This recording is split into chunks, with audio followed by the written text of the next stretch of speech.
Hey guys, you're watching Python tutorial videos on my YouTube channel Python for Microscopists. In this video, I'm going to talk about multi-label classification and this by using Keras library in Python. In the last tutorial, I talked about regression example. And in the next couple of tutorials, I'm going to talk about multi-class. So just a quick reminder, again, when we say multi-label, first of all, binary classification and multi-class we'll get to in the next couple of tutorials. But multi-label is where you have an image and that image can be categorized into multiple labels. Now, if there is a label called cell, this image would be cell.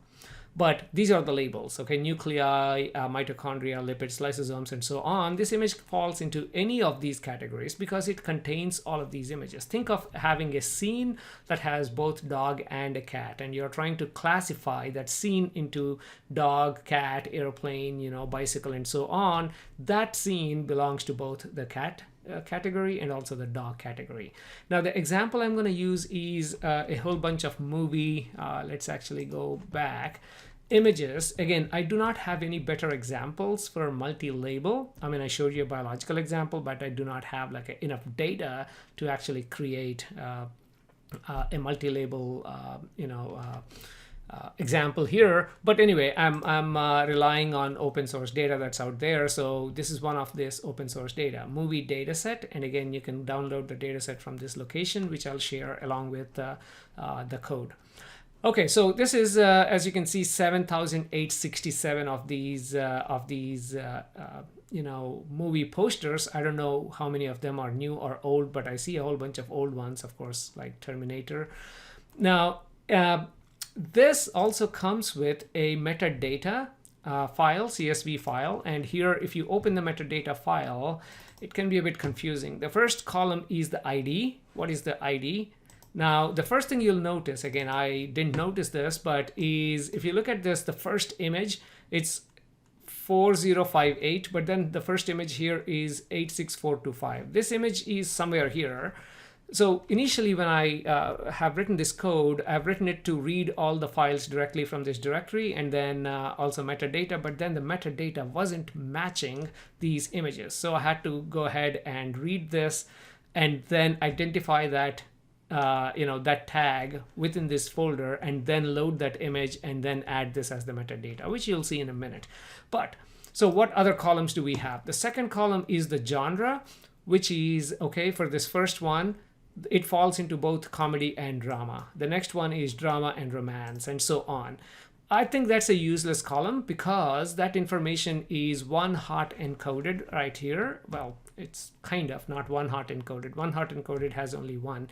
But anyway, so in this case, if you look at the comedy column, you'll see that, okay, it has a value of 1. If you look at the documentary, right, drama, comedy, crime, documentary, drama, you have 1. Okay, we'll load this into Python using pandas, and then we can dissect this even further if needed.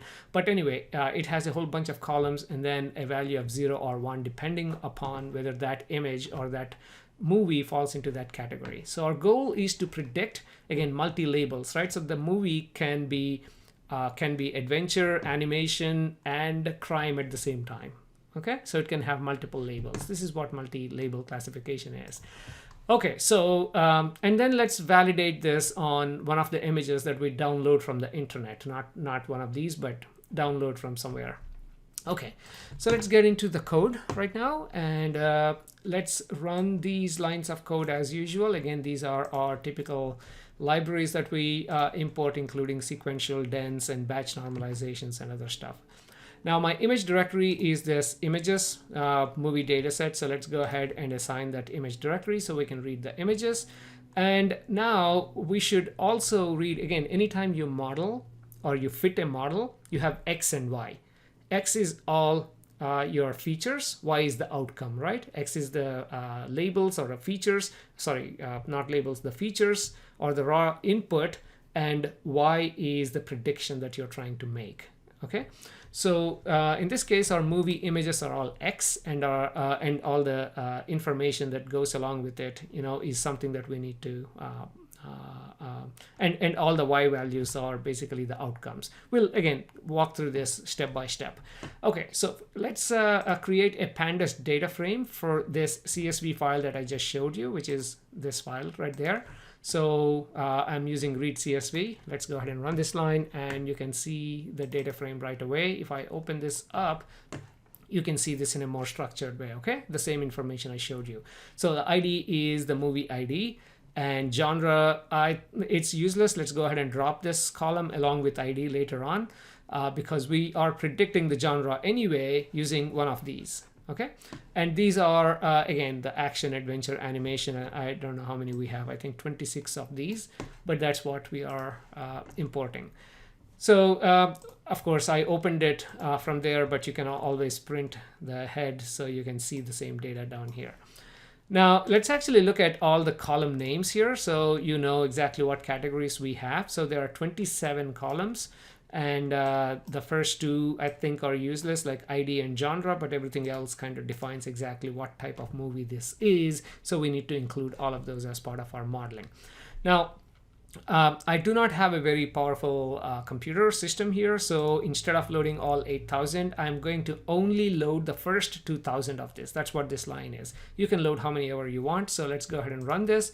So my data frame is 2,000 by 27 rather than 2,000 by 27 rather than 7,800 something. Okay, so we are done up to that point, and let's resize. I mean, each of this image may be different size here. So if you look at this, I'm not sure if they are all of the same. This is 300 by 425. This one is 300 by 450. So this image is 300 by 427. So let's actually resize all of them into 200 by 200, also useful for my computation.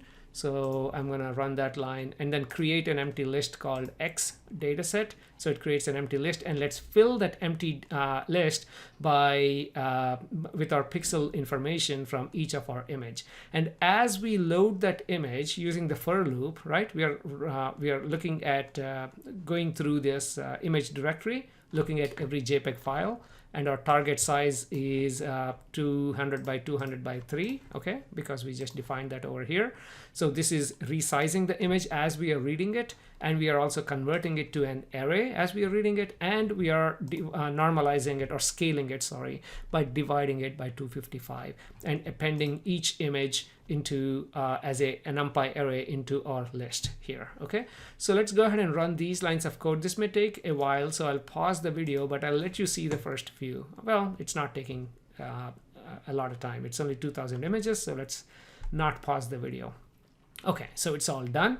So at this point, I should have my X underscore dataset. If you look up here, it's a list of 2,000 entries and 2,000 NumPy arrays. If I open it, I did the mistake of trying to open it. That's a tremendous amount of data, so let's ignore opening it and let's move on. First of all, as you can see, this is a list of 2,000.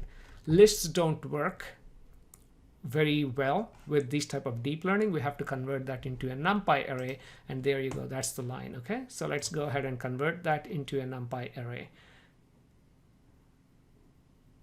I'm sorry, I double clicked this and it seems to have hang up everything. So let me go ahead and, well, again, every time I threaten about pausing the video, it seems to work fine. Okay, so there you go, all my 2,000 data sets. I didn't know what I was intending to show. Oh, I was intending to show you the values where these are all normalized values. Okay, so that's what I was, and then every one of these is 200 by 200 by 3. So, okay, let's get back now. So now we convert this into a NumPy array. So if I look at my X, you see the X dimensions are 2000 by 200 by 200 by 3. This is the type of dimension that goes into any of your deep learning models. Okay, so it has to be this 4. The first one is the number of images, the second and third one are X and Y dimensions, and the next one is the number of channels. This is a must. So we don't need to reshape or anything because our input data is ready. Okay, so I don't know why. Let's go ahead and look at our, okay, so I'm just looking at this image 91344. I just, again, I get paranoid when the actual image names and the metadata are coming from different files. So to make sure, I just want to load this 91344, not even load, let's go ahead and search 91344. Apparently it was, oh God, I hate Windows, star 9134.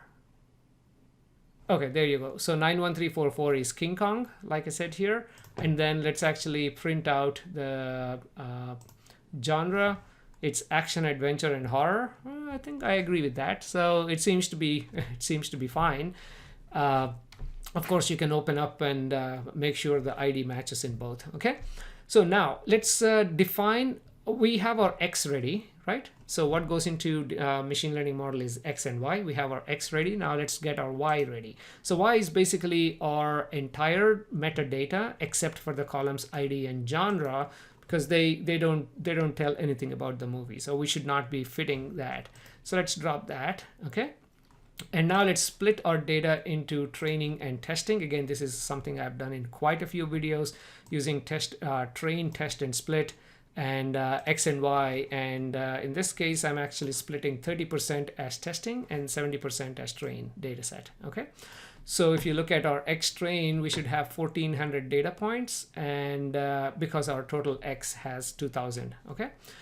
Now let's define our model. Again, your guess is as good as mine, unless you're good at understanding the topology of deep learning. But typically, because we are dealing with images, I like to include a couple of convolutional layers. In this case, 1, 2, 3, 4 convolutional layers, and then 2 dense layers, and then 1 output layer. Okay, this is my thought process when I actually create something. If it's images, I want to put at least 3 convolutional layers. I try to sometimes mimic what VGG has done, and you can also do that. But I did a sequential method to actually add these, and convolutional 2D, right? And I'm using ReLU activation here for all of these. Except for the last one. I'll get to that in a minute. And I always try to use batch normalization.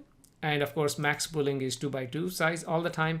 Dropout is something that's a hit or miss, meaning I try to include dropout and then look at how the results look like, and then I remove dropout. And dropout is to make sure that we are not overfitting. Again, I did a video on this. So I'm adding this, and I created 1, 2, 3, 4 very similar of these convolutional filters, layers. And then I'm obviously going to flatten it before the data gets into the dense layers. This is something you have to do to flatten your 2D into 1D. And then I'm doing quite dense 128 with 50% dropout and then 64. Again, try changing this to 0.2 or 0.3 and see how the results look like. Finally, my output layer, this is important. We have 25 of these outputs, meaning we have 25 different categories that we are trying to classify this into, right? So all these 25 basically are either this is a horror movie or Western movie and so on, adventure movie. So we have 25 of those, so 25 outputs, and the activation is important. Use sigmoid activation, or in other words, I should put it the other way around. Do not use softmax for multi-label classification. Never, ever, ever use softmax for multi-label classification on your final layer. That's because softmax is very much useful for mutually exclusive classes, meaning if it can only belong to action or adventure or something else, like a multi-class segmentation, then it is okay. For multi-class, in fact, we do use softmax. We are encouraged to use softmax, but not for this type of analysis, okay? And softmax apparently outputs probabilities, obviously, but then all of those add to 1, right? But in this case, they don't have to. Okay, so did we run this? If not, let's go ahead and do it. Okay, so we did xtrain and all of that stuff, and let's go all the way to model summary. And there you go. So that's our summary. Again, you can study that if you want. And now let's go ahead and compile the model using Adam. And why am I using binary cross entropy if this is a multi-label problem? Well, this is almost like a binary problem. At every one of these labels, is it that label or is it not that label? And then it's the next label. Is it that or is it not? Okay. The logic can be a bit confusing initially. but please make peace with it. This is use binary cross entropy, and the metrics we are going to follow are accuracy metrics. Okay, so we can plot it later on. Okay, so let's run this compile, and now let's go ahead and fit it. Okay, fitting it on my X train and Y train for 10 epochs. That should be fine for now for demonstration purposes. And then I'm going to use my test data for validation. Okay, so let's go ahead and run this, and I'll pause the video so you don't stare at the screen while it's doing the training process. It takes a couple of minutes actually. Okay, so we are done with this training, and looks like we got about 90.47% validation accuracy by the time it completed. And if you want, you can go ahead and plot these, you know, the validation loss and training loss and accuracy. So I'll leave that in as part of the code for you guys to test it out. So while this is running, I actually Google searched to find a movie poster that we can kind of use for testing. Why test one of the ones that they actually provided? Why not just go ahead and download something? So I actually downloaded a Bollywood movie that I loved it when I was back you know, in India, which was Dilwale Dulhaniya Le Jayenge, or DDLJ for short. And let's see, I mean, this is supposed to be a romantic comedy, some action. Every Bollywood movie has some action in it, and I'm not sure about adventure. There's a lot of drama. So if you ask me, a human, to summarize this movie, who watched this movie at least 8 or 9 times, these are the things that have come to my mind. So I just downloaded this. So let's go ahead and import that. So where is it? Let's not do that image. Yeah, originally I had this. So let's go ahead and comment out. I don't want these boring titles. I want this nice one over there. So I imported that, but again, I have to perform the same operations, right? I have to normalize it or scale it. So let's go ahead and do these things. Again, let's run these so you can see. Okay, so that's the image we are importing, and let's expand dimensions. Again, remember what goes into neural network is this 4 tuple, which is so if you just okay, this is important. So let's look at this. So if you look at the image up here, this is 200 by 200 by 3. But I have to tell that this is 1, 200, 203. Yeah. So for that, I'm expanding the dimensions. So it becomes 1, 200, 203. There you go. And now, so here what I'm trying to do is model the, predict it, but then print out the top 10 predictions. Okay, that's what I'm trying to do here. So let's go ahead and print out the top 10 for this one. So definitely drama. So this, based on the label itself, or the poster itself, it says that it's 68.8 drama. See, if you add all of these, they do not add up to 1, because this is not about saying how much drama compared to comedy and thriller. This is basically, okay, if you watch this movie, there's a 0.688 chance that you think that this is drama, 0.305 this is comedy, which I agree with this. Thriller, not sure. Crime, again, it has a whole bunch of things in this movie. Romance should have been higher, because on the image itself, you can kind of tell this is probably a romantic image. But again, train it for longer epochs to see how the results look like. Okay, so this is our multi-label. I hope this makes sense, right? So you have an image and it can fall into any number of classes. So we kind of provide the probabilities for each class, and it can be multiple classes. So in the next tutorial, let's actually look at our multiple labels. Sorry, I did the mistake again. In the next tutorial, let's actually look at multi-class problem, where we say, hey, put something to only one class. And I'm going to use a different example for that one. And so we have, again, hopefully something relatable. But until then, again, please practice this, download the code from my GitHub page, and please leave any nice comments, and any critical comments, of course, go ahead and leave it so I can improve, or others can benefit from your comments. But definitely subscribe to my channel so it keeps me encouraged to create more such content. So thank you very much.